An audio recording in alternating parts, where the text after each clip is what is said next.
pont des Corbeaux. Chapitre 22. Les bus blancs. Hugo, jeudi 20 avril 1945. De retour à la base, j'avais retrouvé les choses dans l'état où elles étaient à mon départ. Les négociations avaient continué, pied à pied. Kirsten était souvent au téléphone avec le ministre Günther, cherchant sans cesse à faire libérer de nouveaux prisonniers. C'était notre sujet de conversation, avec les interrogations sur les instructions reçues ou non par le comte Bernadotte. Je me demandais quand le médecin pouvait trouver le temps de soigner ses patients, en dehors de Himmler évidemment. Il était partout à la fois, exploitant les renseignements obtenus de Brandt et de Schellenberg, leurs résultats avec Kaltenbrunner et Müller, qui trouvaient toujours des obstacles à l'action de sauvetage des prisonniers. J'agissais, moi aussi, de mon côté. J'avais d'ailleurs écrit à ma mère d'aller se mettre à l'abri à la campagne, l'informant que je la rejoindrais dès que possible. Kirsten avait aussi parlementé avec les autorités suédoises pour qu'elles obligent Bernadotte à transporter dans ses bus des Hollandais, des Belges, des Français et des Juifs libérés, ce qu'il avait obtenu le 27 mars.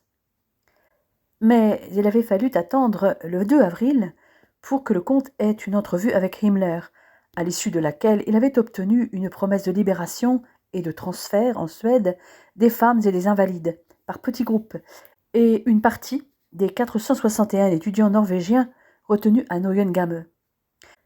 Ce qui m'inquiète, focalisé sur la libération des prisonnières de Ravensbrück, c'est que maintenant, Schellenberg demande aussi à Kirsten de persuader Himmler de négocier une paix séparée avec les alliés occidentaux.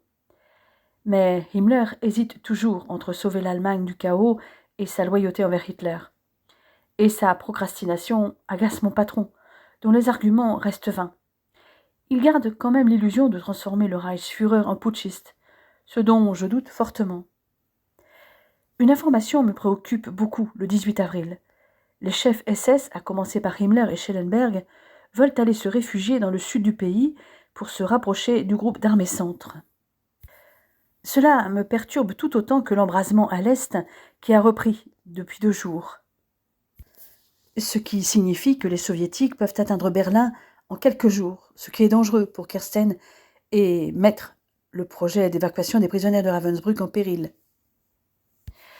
Cela fait bientôt 1 mois que j'ai quitté Lucie dans cet enfer, et rien n'avance, Himmler se montrant toujours aussi versatile. Le sort des Juifs est aussi toujours sur la balance. Toutefois, le Reichsführer a accepté de recevoir Norbert Mazur, le représentant du Congrès juif mondial, qui est arrivé hier soir à l'aéroport de Tempelhof, malgré le danger de pénétrer en zone de guerre. Mais il est pressé de repartir. Je comprends bien pourquoi, car en tant que juif, même suédois mais d'origine allemande, se retrouver face au chef suprême de la SS et le bourreau plus ou moins notoire de son peuple n'a rien de rassurant. C'est d'ailleurs très courageux d'avoir repris le flambeau au pied levé à la place de Hillel Storch, qui n'est pas citoyen suédois et ne pouvait donc pas s'attendre à la protection de l'État suédois s'il se rendait à Berlin. Mazur attend à Harzwalde la propriété de Kirsten, le bon vouloir de Himmler. Ce dernier est parti fêter l'anniversaire de Hitler, l'homme qu'il envisage de destituer ce 20 avril, dans un Berlin soumis continuellement aux raids aériens de l'aviation alliée et maintenant sous le feu intermittent de l'artillerie soviétique à longue portée. Les Britanniques sont tout près de Brême, les Américains à Nuremberg et Leipzig, les Français à Stuttgart et les Russes à Vienne. Bref, la route de la Bavière risque d'être coupée à brève échéance. Je maîtrise mal mon impatience. Schellenberg n'a pas voulu assister à cette mascarade et attend le retour du patron, à Wustrow, qui y arrive peu avant minuit. Et non seulement il doit rencontrer Mazur, le représentant du Congrès juif, mais aussi Bernadotte, arrivé le même jour, et les 2 hommes n'ont pas l'intention de s'attarder en Allemagne. Comme d'habitude, Himmler est indécis. De nouveau, je vois mon supérieur Schellenberg marcher sur le fil du rasoir. L'entretien avec Bernadotte est indispensable pour espérer rencontrer Eisenhower, et celui avec Mazur est tout aussi important pour améliorer l'image de l'Allemagne, montrer que toute humanité n'y a pas disparu. Finalement, l'entrevue avec Mazur a lieu à 2h30 du matin, et ce dernier fait preuve d'une retenue remarquable face aux propos de Himmler, qui, au bout de presque 3 heures de monologue, accepte de libérer 1000 femmes de Ravensbrück, mais exige qu'on ne les appelle pas juives, mais polonaises. Il ajoute qu'il est prêt à libérer les femmes françaises portées sur les listes du ministère des Affaires étrangères suédois, ainsi que 50 juifs des camps norvégiens et une partie des juifs néerlandais de Theresienstadt.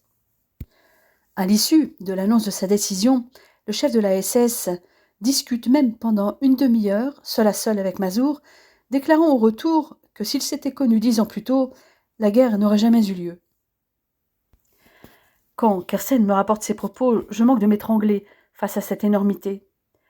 Pendant ce temps, le médecin discute avec Schellenberg et Brandt, dont il obtient que le nombre de 1000 femmes soit augmenté de manière importante et que l'engagement de livrer les camps intacts soit respecté.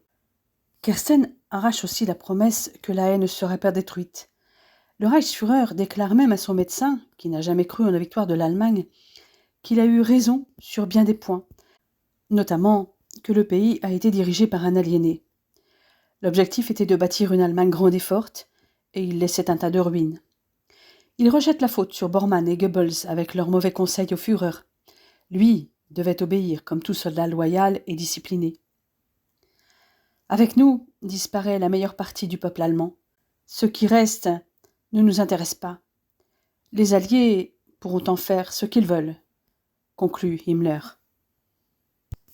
Lorsque le médecin me rapporte ces mots, je me rappelle ceux de Hitler, la seule et unique fois que je l'ai vu. Kersten quitte sa propriété allemande le jour même pour la Suède, avec Mazur. Himmler, quant à lui, retourne à Hohenlychen pour rencontrer Bernadotte, qui le voit arriver à 6 heures du matin, épuisé après plusieurs nuits sans sommeil. Je suis sur des charbons ardents, car depuis 2 jours, les bus blancs devant transporter au Danemark les quelques 5500 sujets scandinaves regroupés à Neuengamme attendent, et Bernadotte vient de donner l'ordre à tout le personnel de la mission de rentrer ensuite au pays. Cette décision indique qu'il ne compte plus pouvoir secourir de nouveaux prisonniers. C'est une course contre la montre qui s'engage. Bernadotte demande à nouveau que les prisonniers scandinaves en cours de transport vers le Danemark reçoivent la permission de poursuivre leur voyage jusqu'en Suède, et cette fois encore, Himmler refuse.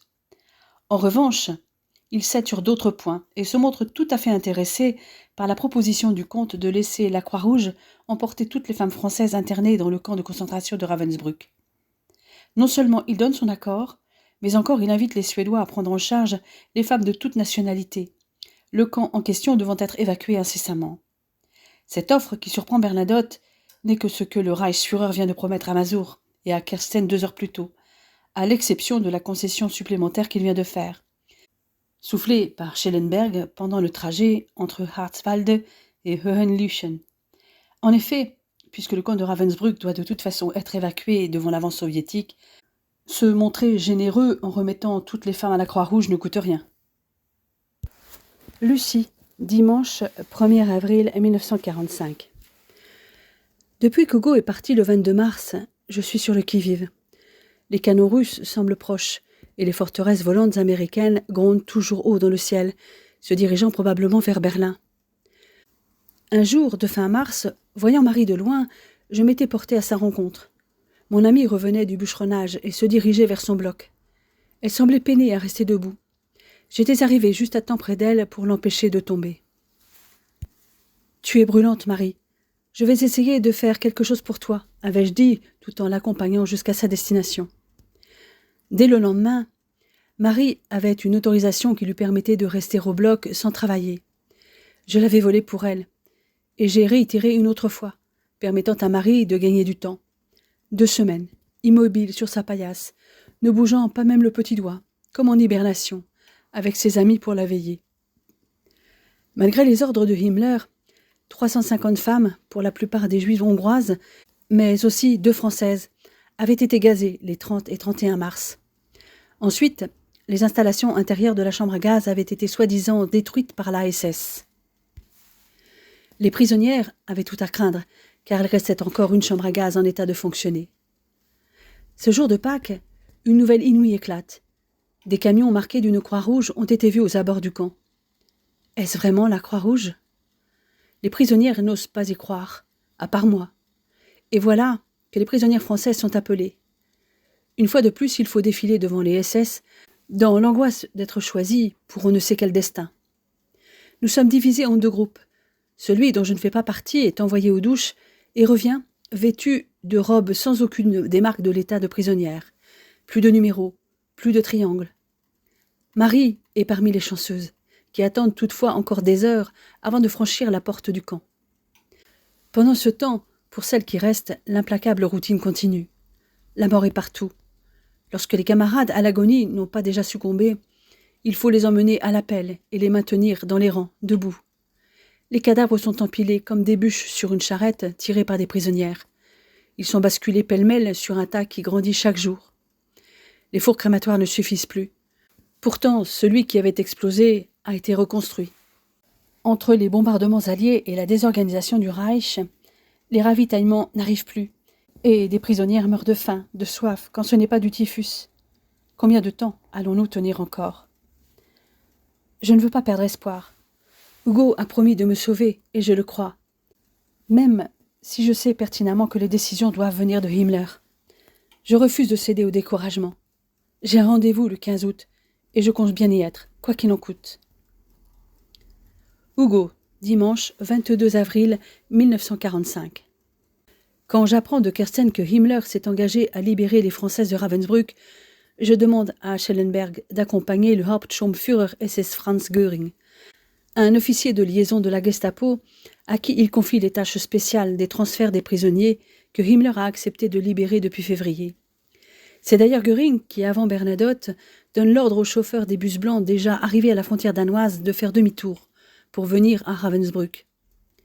Les Suédois sont nerveux. Leur principale préoccupation est que Himmler n'ait plus d'autorité sur ses propres hommes et que ceux-ci ne tiennent pas leurs promesses. Göring et moi sommes déjà sur place, lorsque le premier convoi de 15 ambulances danoises s'y présente au début de l'après-midi. Leur présence est salutaire pour les détenus, car Fritz Suren, le commandant du camp, refuse catégoriquement de libérer qui que ce soit avant qu'il ne sait plus où il en est, car il avait reçu l'ordre exprès du Führer, par l'intermédiaire de Kaltenbrunner, de retenir les détenus dans le camp et de les liquider toutes à l'approche des troupes ennemies. Il a même un second problème. Il y a dans son camp 64 Kaninchen, sur lesquels le professeur Gebhardt avait pratiqué des expériences médicales et qu'il avait voulu faire liquider quelques semaines plus tôt pour dissimuler ses méfaits. Mais les candidates à l'exécution étant nombreuses, toutes les lapines sont encore vivantes, et lui, Suren, ne sait plus qu'en faire. Moi, je sais que si ces lapines sont encore en vie, elles le doivent à leurs camarades, notamment les Françaises qui les cachent depuis. L'opération de sauvetage s'annonce à très haut risque. Göring parvient à joindre Rudolf Brandt pour lui expliquer la situation, et ce dernier rappelle peu après le commandant pour lui communiquer l'ordre exprès de Himmler de libérer toutes les femmes. Moi, je guette pour essayer de voir si Lucie fait bien partie des appelés. J'ai gardé sur moi par précaution la liste des Françaises du camp, ce qui inclut aussi des NN dont fait partie celle que j'aime par-dessus tout. Les prisonnières ont vu les camions de la Croix-Rouge à la porte. Elles savent maintenant que c'est la Croix-Rouge suédoise qui vient les sauver. Par 2 fois, Lucie est choisie pour le départ, et par 2 fois, rappelée avant d'arriver à la porte du camp. Elles sont une douzaine à être ainsi retenues. Les femmes sélectionnées pour le départ doivent se regrouper 5 par 5, comme d'habitude, sous les vociférations des SS et des aboiements des chiens. Elles ne cessent d'être comptées et recomptées sous une pluie battante. Les SS séparent les comptés des non-comptés, passent à travers les rangs. Je me demande quand tout cela va finir. J'ai deviné qu'ils cherchent les lapines, et des femmes qui ont des bébés, dont m'avaient parlé Lucie et Marie-Josée, la puéricultrice de la Kinderzimmer. Comme les prisonnières, je commence à redouter un appel qui peut durer des heures. Les dernières camarades françaises de Lucie et ses compagnes d'infortune les ont vues retirer des rangs. Anise, l'amie de Germaine et une autre détenue s'inquiètent et alertent les Suédois. Moi aussi, je surveille ce qui se passe. Quand je vois que dans le groupe qui vient d'être refoulé, il y a ma Lucie, je bondis. L'un des Suédois, Victor Ankarkrona, les réclame déjà au commandant Suren, qui prétend ne pas être au courant et charge son acolyte Flamme, l'un des SS les plus redoutables, toujours présent au moment des sélections, d'aller se renseigner. Il revient pour annoncer que les prisonnières en question n'existent pas. Pendant que Flamme est parti se renseigner, je me rapproche en douce de Victor Ankarkrona. Ne vous retournez pas. Peu importe qui je suis, mais voici une liste qui peut sauver ces femmes. Prenez-la. Elle est signée du Reichsführer Himmler lui-même. Le Suédois ne montre aucune émotion, et sans que l'homme qui vient de lui parler à voix basse lui glisse des documents. Il a bien compris le danger pour les prisonnières, et il s'acharne, sort la fameuse liste, menace, et finalement arrache la libération du groupe. Il ignore qui a pris le risque de lui donner cette liste. Finalement, après des coups de sifflet et de nouveaux hurlements, le SS Sturmbannführer Sören donne des ordres, et le groupe s'ébranle pour rejoindre les autres. Au moment où elles sortent enfin, elles passent devant lui. D'un grand geste, il leur montre la direction des fours crématoires, puis, riant de cette dernière farce, leur indique la route où un groupe de Belges et de Hollandaises attendent les camions de la Croix-Rouge. Juste avant de franchir la porte, des Aufseherinnen n'hésitent pas à arracher à certaines femmes leurs minuscules baluchons qui doivent contenir les seuls souvenirs qu'elles avaient réussi à conserver. Toujours en embuscade, j'ai envie de leur sauter dessus. Le nom des surveillantes est gravé dans ma mémoire. Un jour, elles devront payer pour leurs crimes. Enfin, le groupe passe la porte, défilant devant un tas de cadavres nus, entassés, leurs yeux morts semblant fixer le ciel. Dissimulé à la sortie du camp, je vois de loin les camions et les bus prendre la route. Une étape est franchie. Je suis ensuite le périple des véhicules de la Croix-Rouge. Les ambulances, les bus et les camions suédois empruntent des routes encombrées de réfugiés, mitraillés par les avions anglais et bombardés par l'artillerie soviétique pour ramener pêle-mêle vers le Danemark des Polonaises, des Françaises, des Belges, des Néerlandaises, des Allemandes, des Anglaises, des Hongroises, des Baltes, des Slovaques et des Juifs de diverses nationalités. 2904 femmes en tout. Les véhicules surchargés doivent fréquemment s'arrêter à cause des bombardements. La Royal Air Force n'hésite pas à tirer sur ces convois qu'elle considère être une couverture des Allemands pour prendre la fuite. En outre, ils ne sont pas non plus à l'abri des avions de la Luftwaffe. La mission est incroyablement dangereuse. En amont des bus, des motards veillent à ce que l'itinéraire soit sûr. Il s'agit d'une opération de grande envergure dans laquelle les volontaires risquent littéralement leur vie. Sur ordre de Brandt, Franz Göring réussit d'extrême justesse à réquisitionner un train de la Reichsbahn qui ramène 3989 femmes de plus. Enfin, un bus suédois du dernier convoi parvient encore à descendre jusqu'à Hartswalde pour y embarquer 2 personnes non identifiées d'ascendance suédoise. Il s'agit d'Elisabeth Lüben, la sœur adoptive de Kersten, et du frère d'Irmgard, l'épouse du médecin de Himmler. Pendant ce temps, les bus blancs sont à Lübeck. Là-bas, le convoi est pilonné par 3 avions allemands, et je le suis toujours de loin. Après 16 heures de route et 400 km parcourus, les bus atteignent péniblement Padborg, à la frontière danoise. Quelques jours auparavant, plus de 4000 prisonniers danois et norvégiens avaient été amenés à Padborg, du camp de concentration de Neuengamme, à bord de ces mêmes bus blancs de la Croix-Rouge. Lors de ce premier arrêt, ils avaient reçu un traitement médical, de nouveaux vêtements et quelque chose à manger avant de poursuivre leur route vers la Suède neutre. C'est également le cas des prisonnières qui reçoivent du lait, des biscuits, des couvertures propres et de la paille fraîche. Quelques kilomètres plus loin, un bombardement allié sur la ville danoise de Kreusa retarde le convoi. Puis les bus repartent pour Nyborg, où ils embarquent sur un ferry en direction de la Suède. Hugo, dernière semaine d'avril 1945. L'objectif que je m'étais fixé en août 1944 est désormais atteint. Ma Lucie a quitté le territoire allemand. Jusqu'au dernier moment, j'étais très inquiet, car je savais que ces évacuations allaient cesser d'un moment à l'autre. Et en effet, le 26 avril 1945, les bus ont cessé de prendre des prisonniers. Les bombardements et les derniers combats sporadiques rendent les évacuations trop dangereuses. Des trains avec des prisonniers étaient également arrivés à la station de quarantaine, mais ils avaient tous été prévenus. Sauf pour le dernier train que Franz Göring avait réquisitionné auprès de la Reichsbahn et envoyé vers la frontière germano-danoise, un train de 60 wagons de marchandises, de plus d'un demi-kilomètre de long. J'espère que ce train a atteint son but et que les personnes qu'il transportait ont pu quitter le territoire allemand. Le lendemain de son retour à Stockholm, Félix Kersten m'avait téléphoné pour m'informer que nos protégés étaient bien arrivés en Suède. Il m'avait aussi parlé du compte-rendu qu'il avait fait au ministre Günther sur le résultat de sa mission, qui était un demi-succès, et donc un demi-échec. Il n'avait pas réussi à persuader Himmler d'ordonner la capitulation des troupes allemandes au Danemark et en Norvège, pour la simple raison que la chose n'entrait pas dans les compétences du Reichsführer. En ce qui concernait les Juifs vivant encore en Allemagne, Il devait être entre 50 000 et 100 000. Les instances allemandes elles-mêmes n'en connaissaient pas le chiffre exact, car dans le pays, les choses en étaient arrivées à un point tel que personne ne contrôlait plus rien.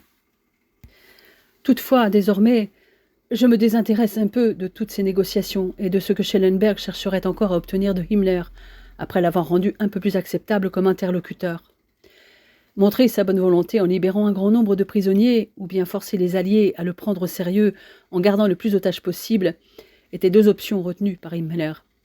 Ce dernier a donc joué sur les deux tableaux et a d'un côté autorisé la mission des bus blancs du comte Bernadotte et de l'autre ordonné le 27 mars au Gauleiter de Vienne, Baldur von Schirach, d'amener les Juifs de Vienne à Linz et à Mauthausen, arguant qu'ils étaient ses plus précieux atouts. En définitive, Walter Schellenberg a incité le Reichsführer à avoir un dernier entretien avec Bernadotte. Le chef de la SS a commencé par dire qu'il était très possible que Hitler soit déjà mort, que s'il n'était pas encore, il ne manquerait pas de mourir au cours des prochains jours. Berlin est cernée, et ce n'est qu'une question de jours avant que la ville ne tombe. La situation est désespérée. La guerre va prendre fin, et l'Allemagne doit admettre sa défaite. Jusque-là, Himmler n'avait pu trahir son serment de fidélité au Führer, mais à présent, les choses sont différentes avec la probable mort de Hitler. Il ne voit donc pas d'objection à ce que des troupes américaines, britanniques et suédoises occupent le Danemark et la Norvège, mais à condition que les troupes russes n'y participent pas. Sur l'invitation de Bernadotte, il a donc écrit une brève missive au ministre des Affaires étrangères Günther. L'offre de capitulation a été transmise aux ambassades américaines et britanniques.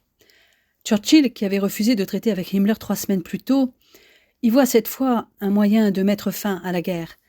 Mais Eisenhower, à qui Churchill a envoyé un long message, ne supporte pas d'entendre le nom de Himmler depuis sa première visite d'un camp de concentration 2 semaines plus tôt, et pense en outre aux complications qu'une capitulation partielle occasionnerait avec Staline, en clair, une rupture entre les Alliés. La conversation téléphonique entre Churchill et Truman s'est donc terminée sur un accord complet. Capitulation totale et inconditionnelle sur tous les fronts aux 3 puissances, avec reddition des forces allemandes aux commandants alliés sur leurs théâtres d'opération respectifs. Non seulement les Alliés refusent de négocier avec Himmler, mais encore la rumeur de son offre de reddition a fuité dans la presse. Cette fin de non-recevoir des Alliés a rendu Himmler furieux et remis en question la capitulation des forces allemandes en Scandinavie, qui n'était qu'un prétexte pour négocier la reddition de l'Allemagne. Maintenant, certain que Lucie est prise en charge par la Croix-Rouge, j'ai envoyé un message à l'abbé Payot, dont j'espère qu'il arrivera à bon port, car il doit transiter par plusieurs intermédiaires. Je sais maintenant qu'elle a été sauvée, mais de justesse, car dans la nuit du 23 avril au 24 avril, la chambre à gaz de Ravensbrück n'a cessé de fonctionner, au mépris de directives données par Himmler. Elle est démontée le 25. Je l'ai appris à mon retour. J'ai eu envie de vomir lorsque j'ai reçu cette information. Plus rien ne me retient dans le nord de l'Allemagne. La raison pour laquelle j'y étais venu était la femme que j'aime. Certes, j'ai beaucoup appris au contact des hommes que j'ai côtoyés pendant ces derniers mois. Je resterai marqué par ces différentes personnalités. Schellenberg est ambitieux, opportuniste, séducteur, cultivé et tacticien hors pair, mais le personnage est ambigu, car il a à son actif des actes de sauvetage, mais aussi des agissements indignes. Avec lui, la méfiance est mère de sécurité, comme le disait La Fontaine dans une de ses fables. Rudolf Brandt, docteur en droit, érudit et discret, fonctionnaire zélé, a joué un rôle essentiel de planification et de coordination dans la mise en œuvre de la politique d'extermination systématique des Juifs, avant de jouer un rôle essentiel dans la mission humanitaire de Kirsten. Le médecin n'est pas le moins intéressant, par sa capacité à utiliser ses compétences pour influencer un des personnages les plus craints de l'Allemagne nazie et le pousser au moment opportun à faire libérer des milliers de Juifs et déportés politiques en échange de ses dons de soignants. J'ai justement vu fréquemment ce personnage clé du Reich qu'est Himmler. Ce dernier est un des rares dignitaires du Reich à ne pas être corrompu, d'une loyauté à toute épreuve envers son Führer, qu'il admirait et craignait, auquel il avait prêté serment de fidélité éternelle, un mot qui n'était pas vain pour lui, car il tient toujours sa parole quand il l'a engagée. Mais le Reichsführer est un homme faible, qui essaie de paraître fort, velléitaire et influençable, au point de ne prendre aucune décision importante sans consulter au moins 2 astrologues, mais aussi un bourreau implacable par ses ordres, qu'il aurait été en revanche incapable d'exécuter. Quant au dangereux Gruppenführer Heinrich Müller, dit Gestapo Müller, le pire ennemi de Himmler, il est obsédé par le devoir et la discipline. Toutes les tâches qui sont confiées à ce petit homme au regard perçant et aux lèvres minces sonnent pour lui comme des ordres militaires. Ce bourreau de travail et organisateur né ne prend jamais un jour de congé. Il est impitoyable, joue des coudes, tente continuellement de démontrer son efficacité, sa détermination à servir l'État allemand, et cela sans distinction de régime politique, et il est convaincu que c'est le devoir de tous que d'obéir à ses ordres. Car cet homme n'a aucun intérêt pour la politique et pour l'idéologie. Il fait preuve de fanatisme uniquement pour atteindre la perfection dans son métier et dans son devoir envers l'État, qui, dans son esprit, ne sont qu'une seule et même personne. J'avais pu aussi juger par moi-même l'état mental préoccupant de Hitler, dont le charisme dissimulait un narcissisme forcené, une intolérance à toute opposition, une obsession du contrôle qui l'amenait à de violentes crises d'agressivité et d'impulsivité, une violence qu'il justifiait par son idéologie raciste et antisémite. Beaucoup de ses partisans présentent des caractéristiques tout aussi inquiétantes. J'avais découvert sans surprise un véritable nid de scorpions. Kaltenbrunner est un arriviste borné, brutal et alcoolique. Quant à Ribbentrop, il est suffisant et incompétent. Et que dire de ceux que j'ai seulement croisés, de Hermann Göring, morphinomane ventripotent, à Goebbels, l'orateur fanatique venimeux et l'organisateur des pires débordements du régime, depuis l'incendie du Reichstag jusqu'à la nuit de cristal. Cette expérience risquée, auprès des plus hauts dignitaires du régime nazi, m'a révélé tous les travers de ceux qui ont gouverné le peuple allemand par la terreur. Heureusement, j'ai croisé la route de Kersten, qui a beaucoup œuvré pour libérer tant de personnes, tout en flattant l'ego de tous ces dirigeants de la SS, entre lesquels j'ai souvent été ballotté. Cette rencontre avec le médecin de Himmler a permis la réalisation de mon vœu le plus cher, en faisant figurer le nom de Lucie sur la liste des déportés à libérer avant la fin de la guerre. La femme de ma vie étant en sécurité en Suède, tout comme Kersten désormais, c'est maintenant à mon tour de partir. Je dois, dans un premier temps, rejoindre la Bavière, afin de retrouver ma mère, puis la Suisse.